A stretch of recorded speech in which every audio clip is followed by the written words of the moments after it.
Et ils sont en train d'arriver avec nous sur ce plateau. Bonsoir Alain Duhamel. Merci d'être avec nous. Éric Zemmour, président de Reconquête, merci d'être avec nous. Je vous laisse prendre place. On va évoquer les différents sujets effectivement qui marquent l'actualité. On va revenir sur ce qu'évoque François Bayrou, les 100 jours évidemment de Donald Trump, ce débat sémantique qu'il y a y compris au sein du gouvernement sur la question par exemple de l'islamophobie ou non. On va commencer effectivement Alain Duhamel par cette proposition qui est faite ce matin par le Premier ministre François Bayrou. Il travaille à un grand plan de réforme. On sait que l'objectif, c'est de trouver 40 milliards d'euros d'économies pour l'an prochain. Il dit, pourquoi pas, un référendum. Alors, Alain Duhamel, est-ce que c'est une idée de génie ou un gadget politique ? Dans mon esprit, ni l'un ni l'autre. C'est un diagnostic très bien expliqué et que je trouve très justifié. Et c'est une thérapeutique absurde. Dans la première partie de son interview, il dresse un état de la situation économique de la France. Et je trouve que c'est à la fois véridique, ce qu'il dit globalement, ensuite on peut discuter des détails, mais véridique, qu'en plus ça correspond à ce qu'il disait déjà comme haut commissaire au plan, il disait la même chose, et à ce qu'il a toujours pensé sur ces sujets-là. En revanche, dire la réponse c'est un référendum. Non. D'abord, comme tout le monde le sait, c'est pas le Premier ministre qui décide du référendum, c'est le président de la République. Bon, ça c'est la Constitution. On peut faire un référendum sur un sujet comme la politique économique, hein, mais c'est au président de le dire à ce moment-là, de le dire et de le décider. Ensuite, il faut pas être hypocrite. Depuis qu'on est en pleine crise économique, à chaque fois qu'on propose de faire des économies, ceux à qui on propose de faire des économies poussent des hurlements en disant « Ah non, pas moi !» Alors les collectivités locales disent « Ah bah non, pas nous !» Et puis les hôpitaux disent « C'est quand même pas aux hôpitaux de faire ça !» Les fonctionnaires disent « Et alors nous, pourquoi est-ce que ce serait nous plus que les autres ?» Je veux dire, c'est absolument méthodique. Donc, ce référendum, il n'aurait aucune chance de passer. C'est évident que ça serait une catastrophe. Et alors, et c'est là que je termine par ça, pour ne pas être trop long, quelle serait la conséquence de ça ? Eh bien, ça serait que... On a le temps de prendre le temps ce soir. Aux yeux du monde entier, et en particulier au sein du monde du marché, pour simplifier les choses, on verrait qu'il y a un rejet des Français d'accepter. Parce qu'il faut bien dire que la logique de François Bayrou, c'est comme on n'augmente pas les impôts, ça veut dire qu'on demande des sacrifices. Il ne précise pas comment on les répartit, mais on les demande. Bon, des gens à qui on demande de faire des sacrifices et qui votent oui, allez-y, je ne sais pas combien il y aura en pourcentage. Ça m'étonnerait qu'il y ait beaucoup plus que 10% quand même, pour dire oui. Éric Zemmour. Bah écoutez, moi, je ne suis pas d'accord avec vous, Alain Duhamel. Mais moi, je pense que c'est même votre droit c'est absolu. même le contraire. Je suis d'accord, évidemment, sur un point, c'est que c'est le président de la République qui décide et pas le Premier ministre. Ça, c'est une évidence. Mais à part ça, je pense au contraire que ce que vous venez de décrire comme des Français incapables d'accepter des sacrifices, etc. N'ayant pas envie de... Attendez. Moi, j'ai compris. Moi, je pense que c'est surtout la classe politique qui a montré depuis des années qu'elle était incapable de décider des réductions de dépenses et qu'à chaque fois, il y a toujours un groupe qui dit bah non, moi je veux pas telle économie, je veux pas telle économie, et d'autres qui disent bah moi je veux la hausse d'impôts un tel, et il faut frapper les riches, etc. Donc je pense qu'il n'y aura pas de solution avec cette classe politique, qu'elle est discréditée, et que finalement, peut-être que faut-il en venir devant le peuple et lui expliquer qu'on a un vrai débat là-dessus. Mais je reconnais que ce n'est pas simple, que c'est un exercice démocratique audacieux et dangereux, mais que je crois que c'est finalement le seul possible. Après tout, on pourrait l'avoir pour la présidentielle aussi. Alors, ma réponse à ça, c'est que en réalité, je vous dis pas que les groupes parlementaires sont peuplés de héros et que tous ceux qui sont élus immédiatement deviennent tellement soucieux de l'intérêt national que leurs préférences s'effacent. Bien entendu qu'ils sont tous réticents pour une raison ou une autre. Et d'ailleurs, pour des raisons contradictoires. On est d'accord. On est d'accord. Bon, d'accord. Alors, donc, là-dessus, je laisse ça de côté. Mais ils reflètent ce que pensent leurs électeurs. Et c'est d'ailleurs leur grand objectif. Oui, c'est de complaire à leurs électeurs. Non, pas seulement leur complaire, en l'occurrence, de refléter leur point de vue. Parce que j'ai bien vu, par exemple, ce qui s'était passé, après tout, ça pourrait me concerner directement, sur les retraites, les 10%. Non, alors. Ah, bah si. En tout cas, si, fiscalement, il n'y a aucun doute. Bon, immédiatement, alors sur ce que vous connaissez par cœur, les marchés, le week-end, ils reviennent dans leur circonscription, ils se sont tous entendus dire « Ah ben non, pas ça !» Évidemment.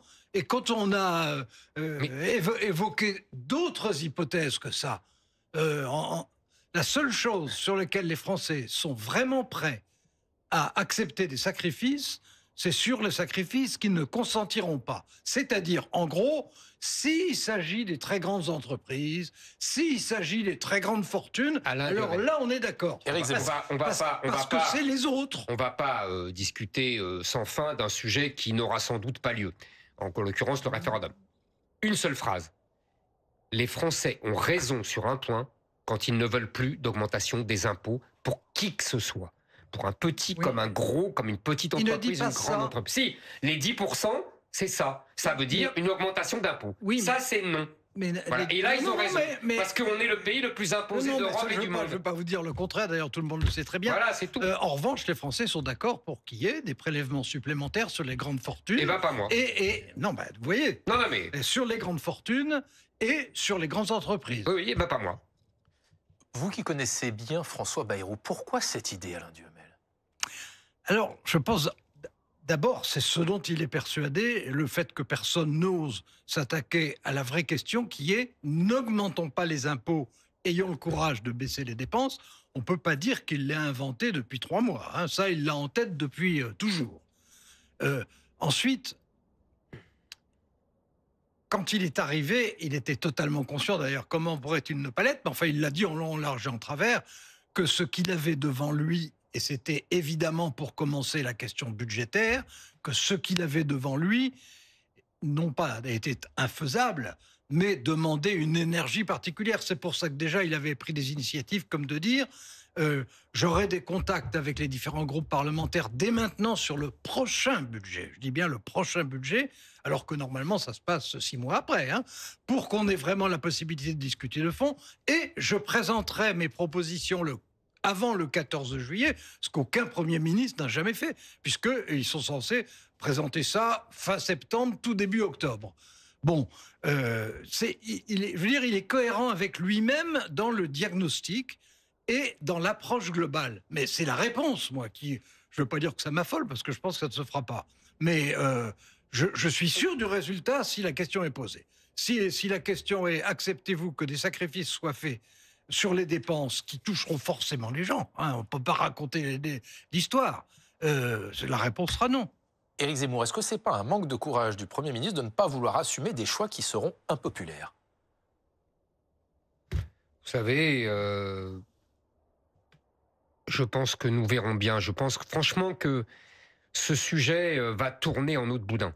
Moi, je vous ai dit ce que j'en pensais. Je pense que je suis pour les raisons que j'ai dites. Pourquoi il la met sur la table, cette idée, François Bayrou? Il le met sur la table parce qu'il sent bien qu'il n'osera pas et qu'il n'aura pas la majorité pour réduire les dépenses même de 40 milliards, alors qu'il faudrait en vérité réduire beaucoup plus. Moi, vous savez, à Reconquête, nous faisons ce travail tous les jours.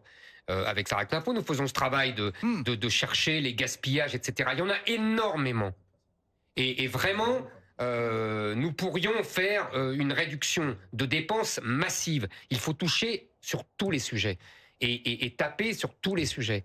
Et simplement, la classe politique s'y refuse, elle n'ose pas, elle est pusillanime et hésitante. Donc le résultat est là. Mais voilà, vous savez, on va continuer comme ça à naviguer au bord de l'eau et la dette continue d'augmenter. Vous savez, le septennat Macron, quand même, ça fait 7 ans, il a augmenté de 1000 milliards la dette. Il faut quand même ne cesser de le rappeler. C'est du jamais vu dans l'histoire de France. Alain Duhamel, la décision de convoquer un référendum, c'est une décision du président de la République. Est-ce que franchement, Emmanuel Macron pourrait accepter de faire un référendum sur un plan d'économie? Écoutez, ça m'étonnerait un petit peu. Alors, il a dit lui-même qu'il envisageait des référendums, mais quand il dit qu'il envisage des référendums, d'abord, il ne s'engage pas à le faire, parce qu'il a parlé également comme il l'a déjà fait à 2 reprises, de convoquer une convention citoyenne, etc. Donc, là, c'est sur les rythmes scolaires, désormais.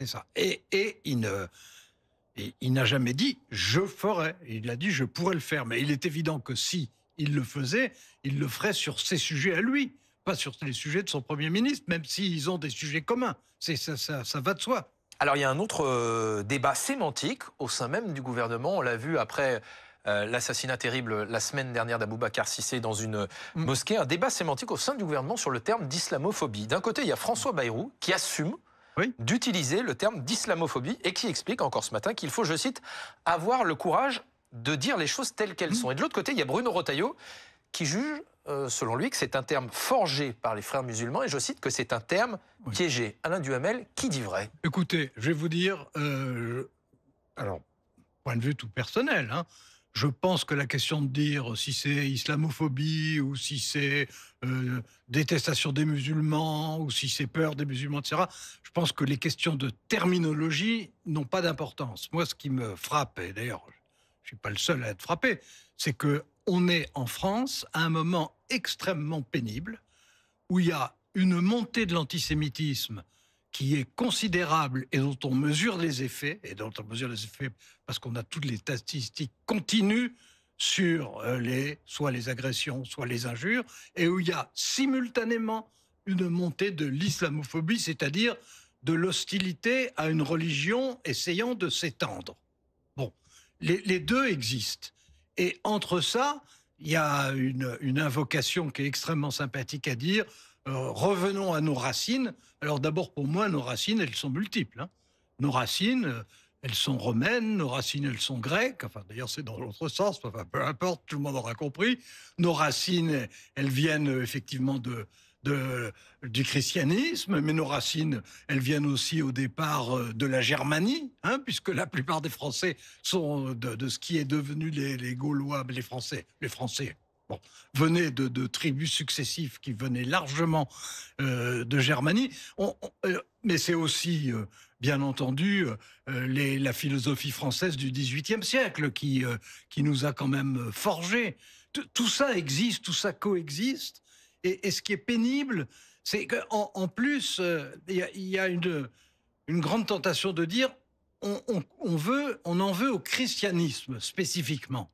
En plus de ceux qui disent antisémitisme à juste titre, de ceux qui disent islamophobie à juste titre, qui d'ailleurs ne sont pas les sentiments de tout le monde pour tout le monde. C'est à chaque fois le sentiment d'une partie de la population contre une autre partie de la population. Mais quand on dit, et dans tout ça, le christianisme, moi j'ai une idée qui était peut-être basique, mais quand j'étais jeune adolescent, il y avait un peu plus de 30% des Français qui allaient à la messe, donc catholiques, qui allaient à la messe catholique pratiquant. Aujourd'hui, il y en a 3%. Si le christianisme est attaqué, il l'est par ceux qui ont été baptisés et qui ne sont pas pratiquants. Éric Zemmour. Alors, moi, je pense au contraire que les débats sémantiques sont essentiels, parce que je pense que quand on impose ses mots, on impose sa vision des choses. Cela dit, je pense donc que on n'a pas à être qualifié d'islamophobe. Je veux dire par là qu'on a le droit, dans un pays laïque, il faudrait le rappeler à M. Bayrou et à d'autres, on a le droit de critiquer des religions.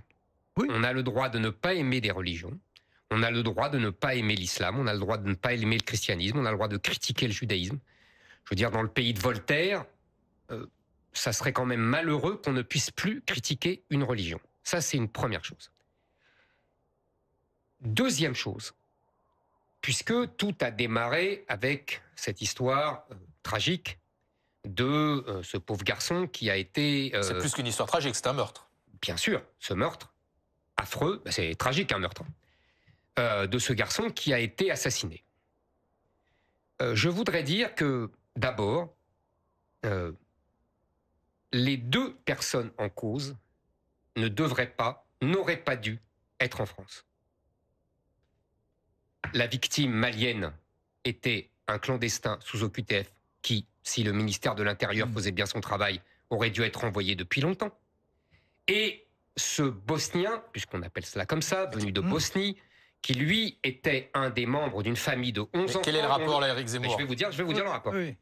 Dont le père aurait dû être expulsé il y a longtemps si les juges ne trouvaient pas toutes les excuses du monde pour ne pas expulser. Mais le fils était né en France. Absolument. Donc il était français. Non, à sa majorité. Oui, vous le savez bien. Mais depuis. Mais il aurait dû être expulsé bien avant, avec sa famille. Non, mais attendez, vous parliez du terme sémantique. Attendez, ce que je veux dire, c'est que ces gens-là n'auraient pas dû se croiser. Ils n'auraient pas dû se voir. Le Malien serait encore en vie s'il avait été expulsé. Ce que je veux dire, c'est que ce n'est pas un sujet français. Pourquoi je dis cela? Parce que j'ai entendu, comme vous, les torrents de lamentation et d'imprécation sur l'islamophobie française, sur l'islamophobie d'État même, qui sont absolument délirants. Pour vous, l'islamophobie n'existe pas? Ou c'est un terme connecté, comme le dit Bruno Retailleau à vos yeux? Je vais vous dire, je vous répète, on a le droit, dans un pays laïque, de critiquer une religion. Moi, en l'occurrence, je ne critique même pas l'islam. Moi, je combats l'islamisation du pays, ce qui n'est pas la même chose. Le problème de l'islam, c'est que ce n'est pas une religion comme une autre. Je m'explique. En France, dans les pays chrétiens, nous avons l'habitude, avec le christianisme, que la religion soit confinée au privé, que le spirituel soit séparé du temporel. En France. En France, mais même dans les autres pays en vérité. Et que la religion soit une question de foi et de conscience. Ça n'a jamais été ainsi en islam. L'islam n'a jamais séparé le spirituel du temporel et ne connaît pas, en vérité, la limitation à la foi et à la conscience. C'est pour cela donc que quand on dit que, comme Madame Le Pen, comme M. Retailleau, comme M. Bayrou, comme M. Macron, que l'islam est différent de l'islamisme, on trompe les gens. On trompe les non-musulmans parce qu'on leur dit, en gros, selon la belle expression de ce spécialiste de l'islam qui est Rémi Brague, que l'islam est un christianisme des Arabes. C'est faux. Ce n'est pas le christianisme des Arabes. Et par ailleurs, on trompe même les musulmans, et c'est encore plus important, parce qu'on leur fait croire qu'ils peuvent pratiquer leur religion comme en terre d'islam. Or, c'est faux. La plupart des musulmans, des Français de confession musulmane, respectent les lois de la République. Mais ça n'a rien à voir avec les lois de la République, cher monsieur. Non, puis je répondrai. Attendez, parce que c'est pas fini. Quand vous avez, mais ça va pas on fait croire. Attendez, on fait croire que c'est un problème. Je finis. Alain veut vous répondre. Oui, il va me répondre, bien sûr. On fait croire que c'est un problème de frères musulmans. On fait croire que c'est un problème d'entrisme, d'idéologie politique. Quand vous avez 75% des musulmans qui sont sondés et qui sont contre le voile, l'interdiction du voile à l'école. C'est pas seulement les frères musulmans. Quand vous avez plus de la moitié des jeunes qui pensent que la charia est au-dessus des lois de la République, ce n'est pas les frères musulmans. Donc moi, je dis aux musulmans, je n'ai rien contre votre religion, mais simplement, votre religion n'est pas compatible avec la France. Je ne parle même pas des lois de la République. C'est l'esprit de la France où on confine la religion au privé. Donc soit les musulmans peuvent faire évoluer leur religion, et ils sont les bienvenus en France, soit ils ne veulent pas, ce que je peux tout à fait comprendre, mais là, ils ont 50 pays musulmans pour aller pratiquer leur religion comme ils l'entendent. Alain Duhamel, vous répondez. Bon. Alors, il y a un point sur lequel Éric Zemmour dit quelque chose d'exact, à mes yeux. Bon, qui est que, effectivement, dans les pays musulmans, les rapports entre la religion et l'État sont extrêmement différents de ce que nous connaissons en France. C'est la vérité, ça va de soi. Il y a des pays où c'est poussé à l'extrême, comme l'Iran, et puis il y a d'autres pays qui sont des pays théoriquement laïques, mais dans lesquels la place de la religion, son influence non seulement sur les mœurs, mais même directement sur la législation, est dominante, voire dans certains, hégémonique. Pas dans tous, mais dans certains. Bon, ça existe. Non, il y a des degrés. Il y a des pays... Hégémonique, c'est pas totalitaire. Non, mais il y a des degrés. Il y a des pays dans lesquels l'empreinte sur la législation est massive, d'autres sur lesquels il y a des compromis. Bon, enfin, de toute façon, si j'ose dire, ça n'est pas notre problème, parce que ça n'est pas notre situation. Je suis tout à fait d'accord avec vous. Bon. Ensuite, en France, on a connu la période pendant laquelle, au nom de la religion, auquel on assimilait l'État et les lois, les uns étaient supportables et les autres ne l'étaient pas. Hein. C'est ce qu'on appelle les guerres de religion, qui ont été une abomination à tout point de vue, et dont on a eu beaucoup de mal à se sortir. Et on s'en est mal sorti. On a la chance d'avoir un pays qui est vraiment un pays laïque, vraiment laïque. Par rapport aux États-Unis, on est un pays beaucoup plus laïque. D'ailleurs, la preuve de ce que je dis, c'est que beaucoup de commentateurs anglo-saxons ont toujours du mal à comprendre comment nous fonctionnons. Bon, Absolument. nous, on n'a pas Dieu sur nos billets de banque. Bon, etc. Et on ne jure pas sur la Bible quand on prend ses fonctions de président de la République. Donc, on est un pays laïque. Dans ce pays, toutes les religions qui ont leurs convictions, je ne dirais pas toujours sont bienvenues parce que c'est un peu hypocrite, mais ont le droit d'être là, ont le droit d'avoir des fidèles qui entrent en France et qui, évidemment, quand c'est dans la légalité, à ce moment-là, ont le droit de pratiquer leur religion. Est-ce que... Qu'est-ce qu'on entend par religion, Alain Duhamel? Alors, attendez. Qu'est-ce qu'on entend par religion? Attendez, je vous ai Est-ce laissé... que c'est persécuter les homosexuels? Est-ce que terminer. c'est interdire aux jeunes femmes d'avoir des mini-jupes? Est-ce que c'est de sortir le tapis de prière dans les Laissez entreprises? répondre à Alain, Éric Tout Zemmour. ça, c'est la religion islamique. C'est la religion Alain islamique. Duhamel. Alors, il y a donc un certain nombre de religions qui cohabitent en France.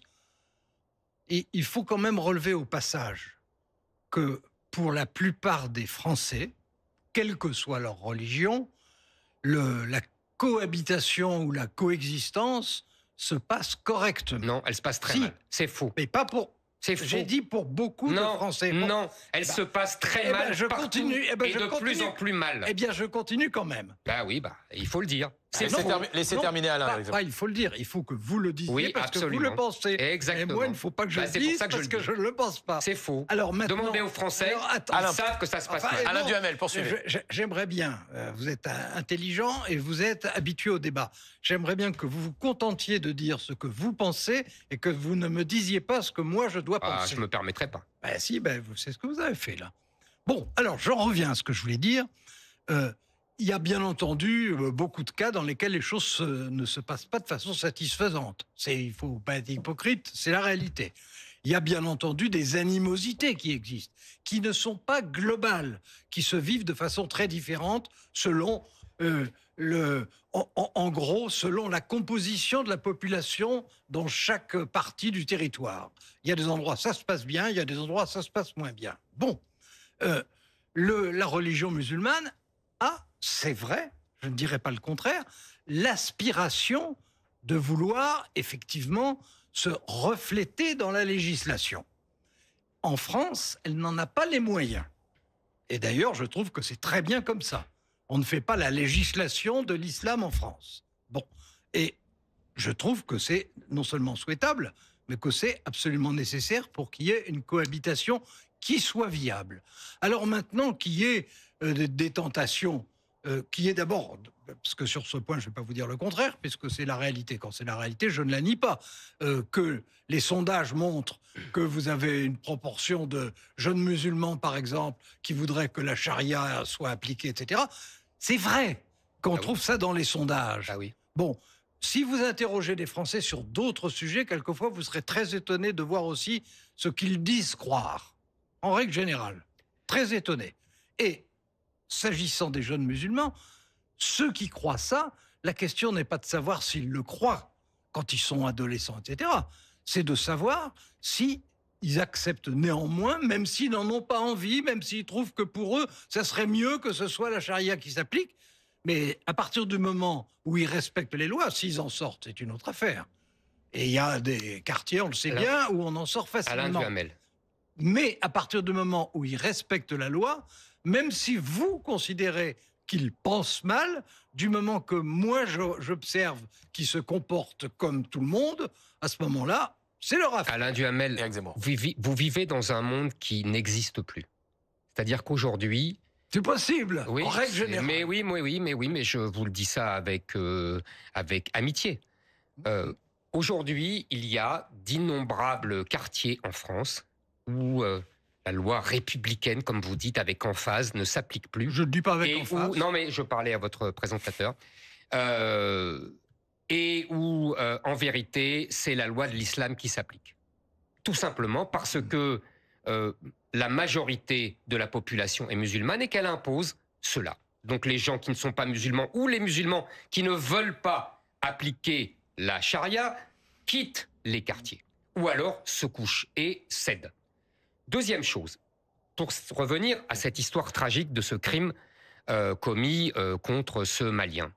Il y a 10 ans, Alain Duhamel, j'avais débattu avec vous et je vous avais dit que nous arriverions dans une situation, à force d'immigration, en particulier venue des pays arabo-musulmans, à exactement ce qui arrive aujourd'hui. C'est-à-dire des communautés qui s'affrontent, qui se détestent, qui se séparent et qui parfois se tuent. Et vous m'aviez dit que j'avais un ton apocalyptique.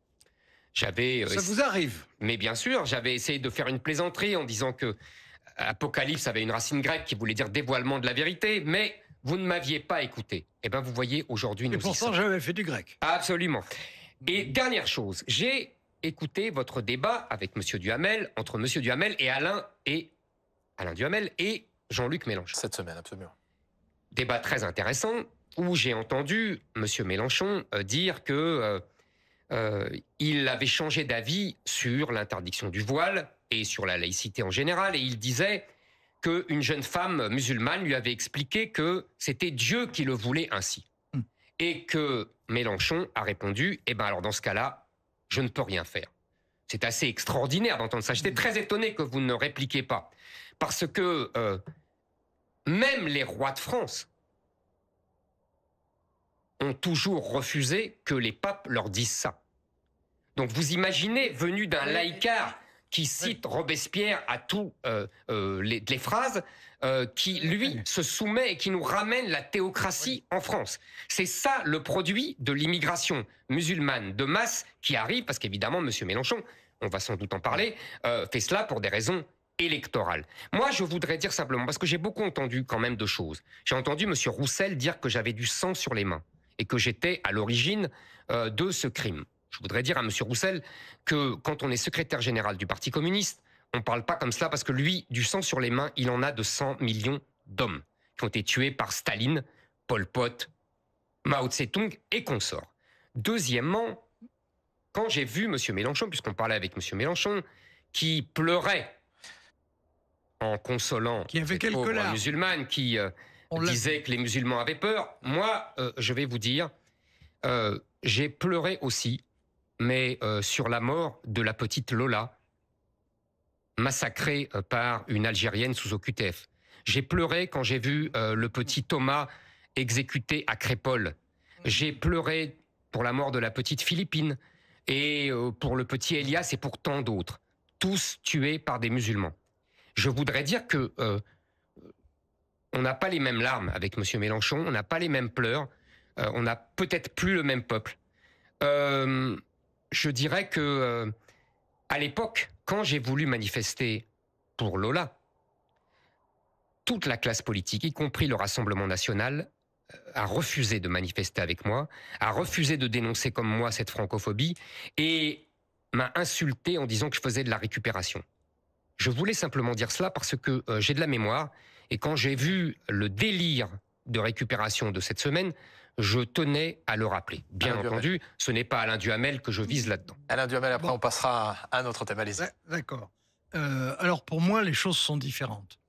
Je ne nie pas qu'entre un débat qu'on pouvait faire il y a 10 ans et un débat qu'on fait aujourd'hui, la même société fonctionne de la même manière. D'accord. J'essaye d'être de bonne foi. Absolument, je vous en sais gré. Je vois qu'il y a des évolutions et les évolutions ne se font pas toujours dans le sens que moi je souhaiterais. Mais je reconnais qu'il y a des évolutions. Ensuite, je dirais qu'il faut éviter tout ce qui donne le sentiment de globaliser. Aujourd'hui, c'est pas une France contre une autre France, une France contre une France différente. Aujourd'hui, c'est malheureusement une France qui est non seulement divisée globalement, mais dans tous les domaines en même temps. C'est vrai dans le domaine économique, c'est vrai dans le domaine politique, c'est vrai à propos de l'éducation, c'est vrai à propos de la religion, c'est vrai à propos des mœurs, c'est vrai à propos de tout. On est une société qui est une société aujourd'hui qui a la tentation de se déconstruire. Donc je ne nie pas que ce soit une situation difficile. Mais pour moi, d'abord, et là je le dis parce que c'est vraiment ce que je pense, non seulement tout assassinat, mais tout coup porté, toute forme de pression brutale, tout ce qui touche à la liberté individuelle est mauvais, d'où qu'elle vienne et pour qui que ce soit.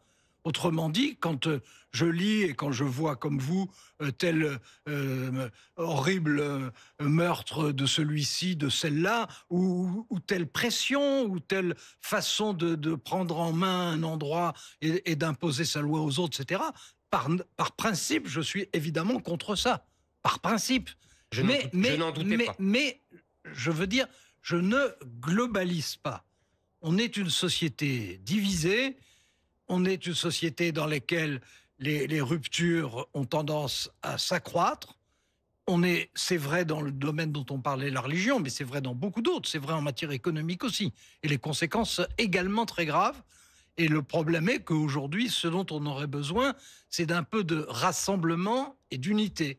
Et que malheureusement, nous sommes en train de prendre la direction opposée. Alain Duhamel, Éric Zemmour, je vous propose qu'on évoque des images que vous avez vues tous les deux, comme beaucoup de Français, le jour du 1er mai. Des militants socialistes qui ont été pris pour cible dans la manifestation parisienne de ce 1er mai, des débordements en marche de cette mobilisation. Il y a plusieurs militants qui ont été même lynchés, d'après plusieurs élus qui étaient sur notre plateau le 1er mai. Disons attaqués. Attaqués. Une élue a même dit lynché. Et oui. Jérôme Guedj, le député socialiste, a une nouvelle fois été ciblé, il a dû être exfiltré. Il y a 8 jours, il avait voulu se rendre à une manifestation justement contre l'islamophobie, en hommage à Boubacar Cissé. Là aussi, il avait dû être exfiltré. Alors pourquoi est-ce qu'il est ciblé? J'ai posé la question il y a quelques instants à Olivier Faure, qui était à votre place, Alain Duhamel. Écoutez ce que nous disait le premier secrétaire du PS. Il a été pris pour cible pour ses prises d'opposition, parce que parfois il est assimilé à tort à la politique que mène le gouvernement de Benyamin Netanyahou, alors que Jérôme Guedj ne s'est jamais prononcé en faveur de Benyamin Netanyahou. Quand vous avez vu ces images, Alain Duhamel, qu'est-ce que vous vous êtes dit? Est-ce que c'est une forme d'antisémitisme de l'extrême gauche? Quand j'ai su que Jérôme Guedj était attaqué, bousculé, je me suis dit évidemment que c'était une forme d'antisémitisme, bien entendu.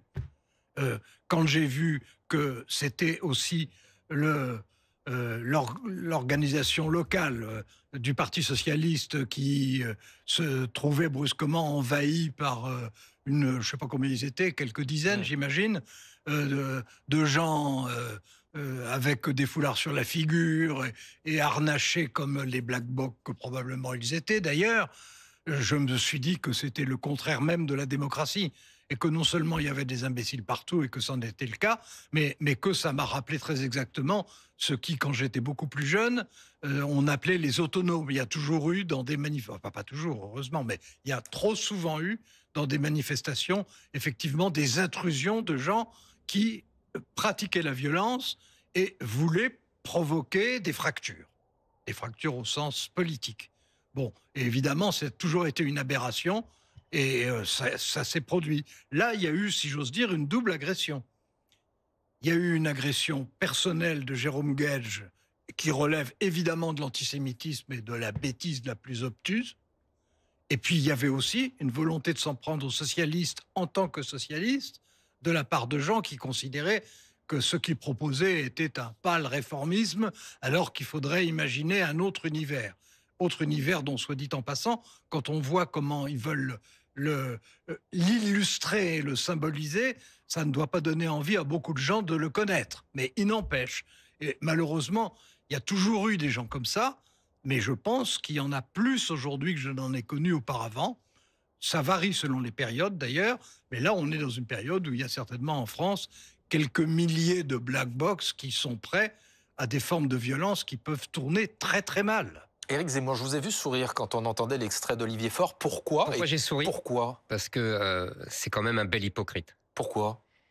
Parce que, évidemment que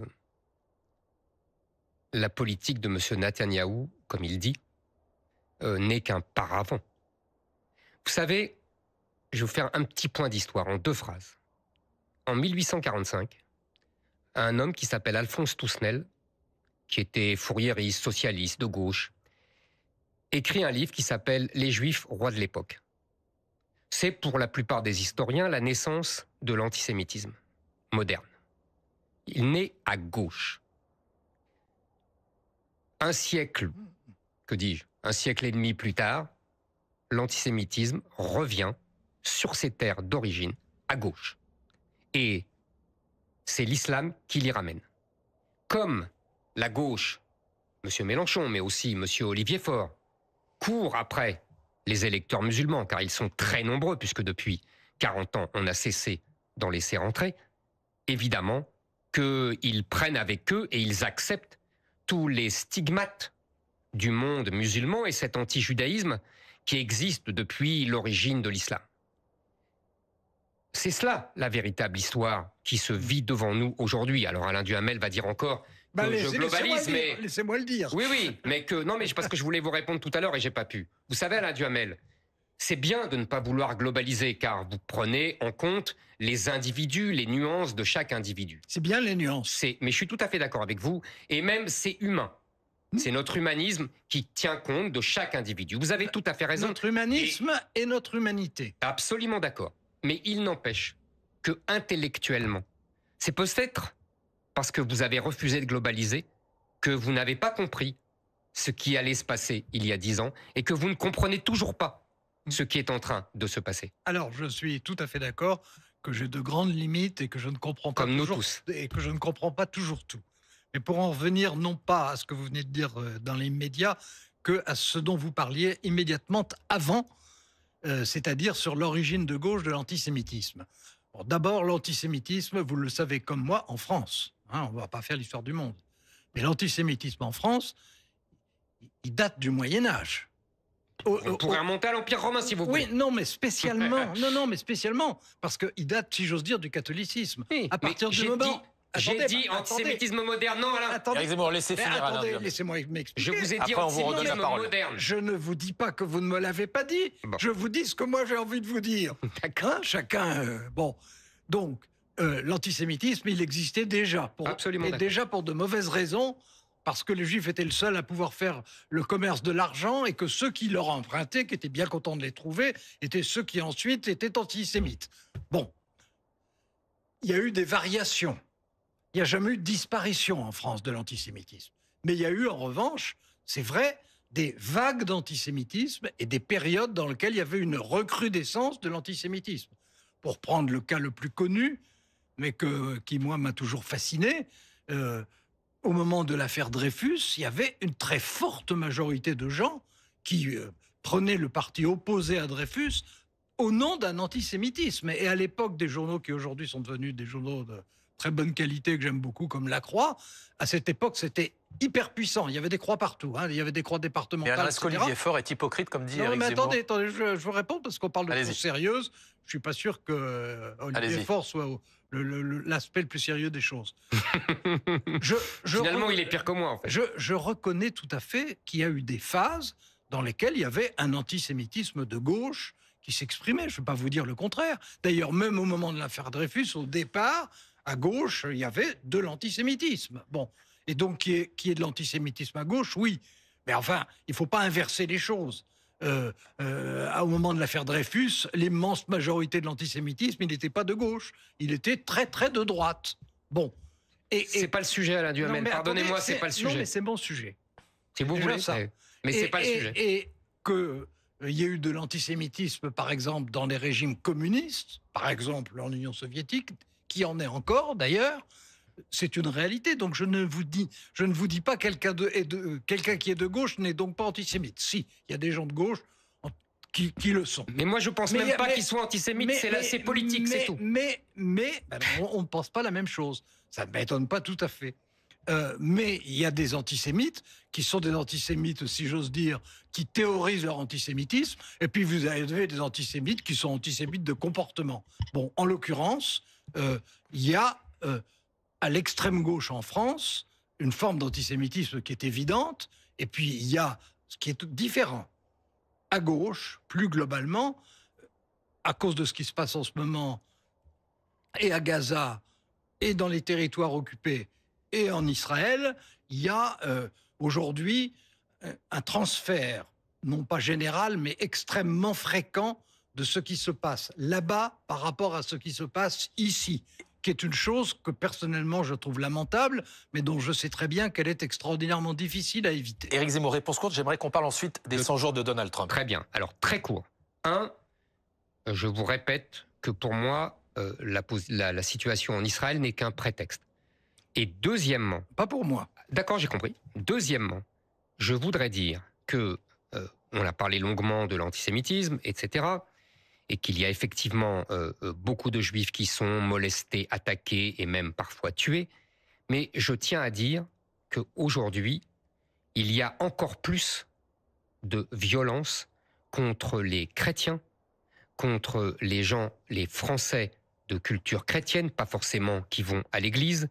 Et eux, non seulement ils sont agressés, volés, violés parfois pour les femmes, insultés, mais en plus, ils ont bien compris que on est en train de leur voler leur pays. La vraie bataille politique, je tiens à le dire parce que le sujet de Mélenchon est fondamental et j'ai fini. La vraie bataille politique, c'est entre ceux comme Mélenchon qui veulent une nouvelle France, un nouveau peuple, qu'ils appellent de leur vœu, qu'ils reconnaissent le grand remplacement, qu'ils poussent à ce grand remplacement, et ceux qui défendent la France, que j'appelle la France éternelle, c'est-à-dire la France du peuple français, avec l'identité française. C'est tout ce que j'avais à dire. Éric Zemmour, vous étiez à Washington au moment de l'investiture de Donald Trump. Regardez avec Alain Duhamel cette photo que oui, mais le président... Je n'ai pas répondu à ce qu'il vient de dire. Là. Non, mais on n'a plus le temps, Alain Duhamel. Moi, parfois, je ne réponds pas non plus. Réponse, on va évoquer Je suis peut-être moins patient que vous. Alain Duhamel, réponse courte et comme ça après on passe à Donald Trump. Oui, moi je crois que les choses ne se passent pas comme ça et que, là encore, vous globalisez trop. Il y a des ça me permet de comprendre ce qui se passe. Ah ben, vous comprenez très bien, c'est connu, mais disons que vous comprenez à votre manière et qu'il y a d'autres manières de comprendre. Vous avez vous-même reconnu que j'avais eu raison. J'ai reconnu que vous aviez raison dans la mesure où vous disiez que les choses allaient s'aggraver. Et elles se sont aggravées. Ça ne signifie pas que vous ayez raison sur les causes, sur les conséquences, et surtout que vous ayez raison en globalisant en permanence. La France évolue, elle a toujours évolué, elle évolue dans sa composition, elle évolue dans ses mœurs, elle évolue dans ses convictions. Mais pas dans son identité que vous avez décrite tout à l'heure. Chrétienne, grecque, romain. Et d'origine germanique. Oui, origine germanique et les Lumières. Ben oui. On est d'accord. Eh ben oui. Eh ben oui. Mais la France se renouvelle depuis qu'elle existe. Non. Si, la France se renouvelle. Ça ne veut pas dire, mais c'est ça que vous ne voyez pas, enfin, à mon avis. Ce n'est pas parce que la France se renouvelle que d'abord, forcément, elle se défigure. Ce n'est pas parce que la France évolue que la France n'est plus la France. La France, elle n'a cessé d'évoluer dans tous les domaines, tout le temps, et en particulier dans sa composition, évidemment. Alain Duhamel, Éric Zemmour, regardez cette photo que Donald Trump a donc publiée sur son réseau social, Truth Social, qui a été retweetée par le compte même de la Maison-Blanche. Donald Trump qui, grâce à l'intelligence artificielle, apparaît en souverain pontife. Alain Duhamel, au-delà de ce que ça peut parfois faire sourire, qu'est-ce que ça dit profondément quand même de ce président américain qui a passé cette semaine le cap des 100 jours de son retour à la Maison-Blanche? Ben, ça veut dire que Donald Trump est un homme multiple.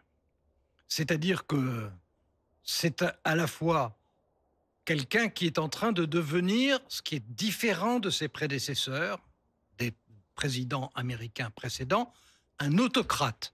C'est-à-dire qui rassemble dans ses mains plus de pouvoir qu'aucun autre.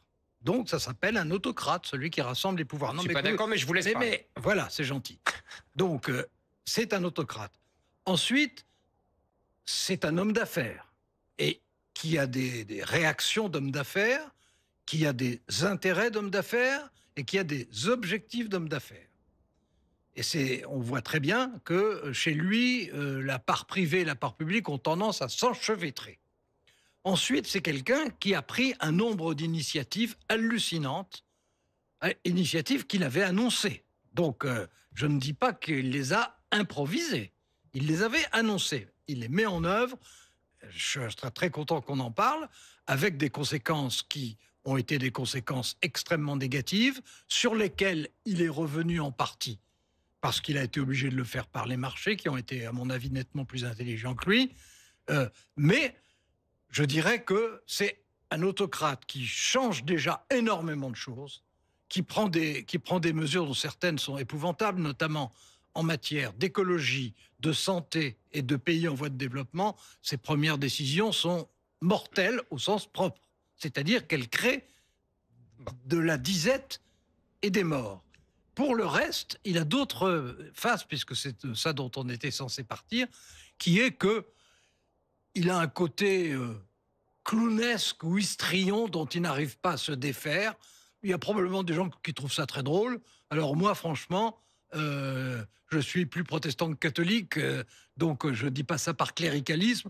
Quand je vois un président américain qui se prend plaisir à sa photo de lui-même en pape, je dis que comme d'ailleurs la façon dont il s'est comporté avec Zelensky quand Zelensky lui avait rendu visite, c'est possible d'être original, c'est possible de vouloir être différent des autres chefs d'État, c'est possible de vouloir trancher sur ses prédécesseurs, mais qu'il y a tout de même des limites entre jouer les bêtes à mort et puis brusquement tomber dans un burlesque, mais un burlesque qui est inquiétant, comme celui qui tombe dans le burlesque est l'homme aujourd'hui le plus puissant du monde. Éric Zemmour. Moi, vous savez, j'ai connu Alain Duhamel, et c'est ça que j'admirais chez lui, quand les journalistes étaient manichéens et injustement manichéens à l'égard d'un président de la République française, il les recadrait et il remettait de la mesure et de la nuance dans leur jugement. J'espère continuer. Et je constate qu'à l'égard de Donald Trump, il imite les pires de ceux qu'il critique. Je n'imite personne. Cher Alain Duhamel, un autocrate, pardonnez-moi, est-ce que vous considérez que le président de la République française est un autocrate? Non. Je ne crois pas. Je ne crois pas que Donald Trump est davantage... Non, parce que moi, je vous ai laissé parler longuement. Donald Trump, je ne crois pas qu'il ait davantage de pouvoir aujourd'hui qu'un président de la République française. Deuxièmement... On dit les pouvoirs qu'il applique, hein? Oui, absolument, absolument. Deuxièmement, vous l'avez dit vous-même, Donald Trump applique ce qu'il avait annoncé pendant sa campagne présidentielle. Au moins, il a averti et il n'a pas trompé les électeurs. Je comprends que toute la classe politique le déteste parce qu'il donne vraiment le mauvais exemple. Deuxièmement, non seulement il fait ce qu'il a dit... Ça ne me concerne pas. Hein. Ça ne vous concerne pas. Non seulement il fait ce qu'il a dit, mais en plus il fait. Là aussi, on n'a plus l'habitude en France. Qu'est-ce qu'il fait? Et au-delà de la caricature et du côté histrionesque... Qui existe. Mais oui, qui existe. Mais moi, je trouve ça amusant. Mais bon, passons. L'humour, c'est personnel. C'est sélectif. Tout à fait d'accord. Qu'est-ce qu'il fait? Il faut bien comprendre l'ampleur de ce qui est en train d'être fait. En vérité, Donald Trump met un terme à 30 ans ou 40 ans de mondialisation. Et même, si je voulais aller plus loin et plus profondément, en vérité, il ferme le XXe siècle. Le XXe siècle qui s'était ouvert avec, on parle toujours de président américain d'ailleurs, les grands discours de Wilson, le président américain pendant la Première Guerre mondiale, et qui avait imposé, si vous voulez, dans ce XXe siècle, la domination et l'hégémonie et la supériorité des individus sur les peuples et sur les familles, la supériorité des juges sur les États, la supériorité du libre-échange sur le protectionnisme, la supériorité des minorités sur la majorité, des organisations internationales sur les gouvernements, etc., etc. Ce 25e siècle-là est en train, effectivement, de s'achever sous les coups de Donald Trump. Donc c'est vous dire que c'est historique ce qui est en train de se passer. Il veut ramener un monde où ce seraient les États, les gouvernements, les peuples, les nations qui dirigent. Et non pas les juges, les individus, les organisations internationales, etc. Maintenant, maintenant qu'on a compris l'ampleur, essayons de rentrer vite dans le détail. Je vais aller très vite, beaucoup plus vite. Mais bilan économique, première mauvaise nouvelle. Éric Zemmour, oui. Premier trimestre, baisse de 0,3% du PIB américain. Ne soyez pas journaliste.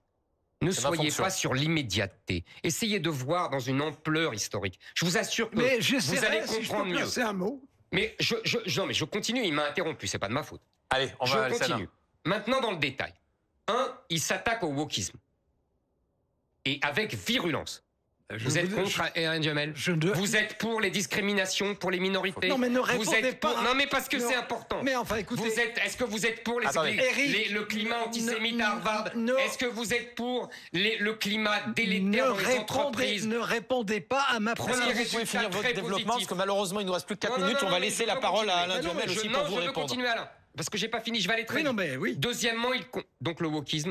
Il a des premières réussites. Oui, je sais, ça vous embête parce que là, vous êtes d'accord. Non, mais il veut vous répondre. Deuxièmement, l'immigration. Il combat l'immigration comme une colonisation et une invasion, et il a raison. Et il emploie des méthodes de guerre pour la combattre, et il a raison. Il y avait 4 millions de clandestins qui passaient par la frontière mexicaine. Il n'y en a quasiment plus. Éric Zemmour. Troisièmement, les tarifs. Allez, je vais en parler. Les tarifs douaniers. Les tarifs douaniers. Qu'est-ce qui se passe? Allez. On sait très bien. Il faut que vous laissiez répondre à Alain quand même un moment. Répondez, je parlerai. Non, mais les tarifs douaniers, vous jugez que c'est une bonne stratégie. Alors, les tarifs douaniers. Voilà. Pourquoi fait-il cela? Non, mais il faut laisser Alain ouvrir. Alors, allez-y, Alain. Allez-y, Alain. Alors, moi, je ne vois évidemment pas du tout les choses comme ça. C'est pas grave. Je reconnais tout à fait que ce qu'il fait, c'est ce qu'il avait dit. Je reconnais tout à fait que le fait qu'il le fasse, ça change les règles du jeu global. Mais non, mais quand les choses sont évidentes, je ne les discute pas. Il le fait, et son ressort principal, c'est un ressort nationaliste. Absolument. Que d'ailleurs, il assume. Et c'est pour ça que je l'appelle. Laissez répondre Alain. Et on passe donc d'une phase, d'un siècle, dans lequel on essayait de trouver un concert international, plus ou moins bien, et avec plus ou moins de résultats, mais on essayait. On ne peut pas dire qu'on n'essayait pas. Avec maintenant, lui qui n'essaie pas. Lui, il essaye de casser la logique qui existait, de la remplacer par une autre, ce qui est son droit d'essayer. Je ne vous dis pas le contraire, mais ce qui implique aussi qu'on puisse lui répliquer de la même façon, avec le même souci de nos intérêts. Mais pour le reste, moi, il me fait penser, puisque vous aimez bien l'histoire, et que vous la connaissez bien, même si vous l'interprétez beaucoup, il me fait penser au... Tout le monde. Attendez. Laissons finir. Vous savez pas ce que je veux dire. Non, mais il me fait penser au président Hoover, qui a précédé Franklin Roosevelt, et qui a pris des mesures qui étaient des mesures du type Trump, c'est-à-dire qu'il voulait casser une logique. Pas du tout. Et grâce à son extrême intelligence, il a déclenché la crise de 1929 qui a fait souffrir le monde entier. Non. Trump, laissons finir. Trump aujourd'hui lance des choses de façon caricaturale, revient dessus parce qu'il y a aussi une logique. Je vais y répondre. Il y a une logique de. Il y a une logique. On refera notre débat, Éric Zemmour. Attendez, Alain Duhamel, allez-y. Alain Duhamel, c'est vous. Allez-y. Je le dis d'une phrase. Oui. Il est à mes yeux un grand déstabilisateur, et la seule limite que je mets à ça, c'est que Dieu merci, quand il s'aperçoit que c'est une énormité, il est capable de revenir en arrière. Donc j'ai le temps de répondre. Alors, vous avez 20 secondes. Ah non. Pardonnez-moi, c'est pas possible. Non, c'est pas sérieux. On vient de faire près d'une heure de débat. Non, mais c'est pas sérieux. Laissez-moi un minimum de temps pour répondre. Les tarifs, c'est très important, parce que c'est le cœur de la bataille. On sait, il est en train de rompre avec le libre-échange mondialisé. On savait les avantages du libre-échange, ça veut dire des baisses de prix pour les consommateurs, et le fait que les Asiatiques, en gros, soient sortis de la ruine et de la misère. Mais on connaît aussi les inconvénients. Les inconvénients, c'est la désindustrialisation, c'est la prolétarisation des classes populaires américaines et françaises, c'est aussi une pollution énorme avec les supertankers. Est-ce que vous savez que les produits, pour être fabriqués, passent plusieurs fois la frontière? C'est aussi l'hégémonie américaine, l'hégémonie chinoise. Donc, si vous voulez, ce n'est pas négatif de rompre avec ça.